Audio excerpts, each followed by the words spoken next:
Positive atheism Hindi channel प्रेक्षकों को स्वागत। आज मैं श्री जे.के. वर्मा से लिखी हुई महान स्वतंत्रता सेनानी सुब्रमण्य भारती जी का जीवन वृत्त आपके सामने प्रस्तुत करना चाहती हूँ। ज्ञान रथम यानी एक कल्पना लोक। ज्ञान रथम केवल तमिल में ही नहीं बल्कि समस्त भारतीय भाषाओं के साहित्य में एक नया प्रयोग है। यह न तो कोई कथा या कहानी है और न ही लेखन की किसी विधा में इसे बांधना आसान है।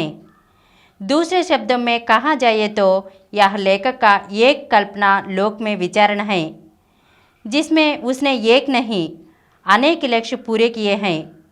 भारती ने अपनी इस रचना में समाज का व्यंग्यात्मक परिचय दिया है और मानवीय मूल्य स्थापित करने के भरसक प्रयास किए हैं। भारती की इस रचना को इतिहास में एक विशेष स्थान प्राप्त है। इस रचना का शुभारंभ मद्रास के तिरुवल्लिकेनी के एक घर में होता है। शाम का समय है। कवि भारती चौबारे में लौटे हुए हैं। सामने दूर दूर तक समुद्र फैला हुआ है और अपनी विशालता का परिचय दे रहा है। भारती के दिल में इच्छा प्रकट होती है कि आप स्नान करके एक सुंदर रथ पर सवार होकर समुद्र तट के मार्ग से दक्षिण की ओर आज्ञान तक जाया जाए तथा कालिदास द्वारा रचित शाकुंतलम अथवा किसी उपनिषद का अध्ययन कर आनंद लाभ उठाया जाए तथा फिर उस रथ से अपने घर लौटा जाए। लेकिन तभी उन्हें ख्याल आता है कि वे तो एक गरीब आदमी हैं, उन्हें रथ का सुख कैसे मिल सकता है। तभी उनका मन सुझाव देता है, कवि महोदय, ईश्वर ने सभी प्राणियों को दिव्य ज्ञान का रथ दिया है।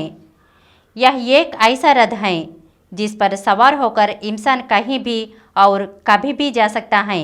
इस रथ पर भ्रमण करने का कोई पैसा नहीं लगता तथा 24 घंटे इसकी सवारी निःशुल्क है। इसके बावजूद तुम लड़की के रथ की इच्छा क्यों जता रहे हो। कवि अपने दूत संकल्प को आदेश देता है कि ज्ञान रूपी रथ को तत्काल पेश किया जाए। संकल्प नामक दूत तत्काल आदेश का पालन करता है और रथ आ जाता है।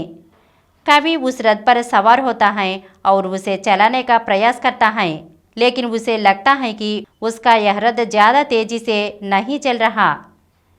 यह कहीं कहीं चलता हुआ अटक जाता है।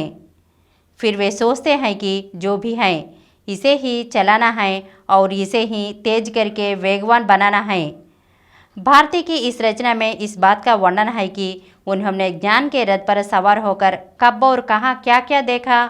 5 लोकों का भ्रमण। यह रथ 5 लोकों का भ्रमण करता है। ये लोक हैं उपशांति लोक, गंधर्व लोक, सत्यलोक, मत्स्यलोक और धर्मलोक। मत्स्यलोक का वर्णन तो कवि ने ज्ञान के रथ पर सवार होकर नहीं बल्कि अपने जीवन के अनुभव के आधार पर किया है।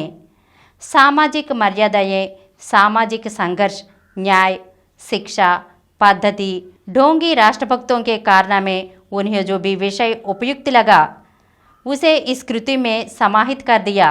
अगले एपिसोड में सुब्रमण्य भारती के बारे में और कुछ अंशों को जानेंगे। धन्यवाद।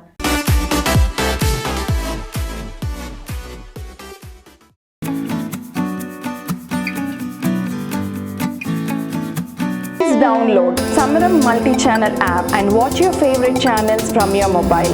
App available on Google Play Store and subscribe to the channels. For more videos, please subscribe to this channel Positive Atheism and activate the bell icon.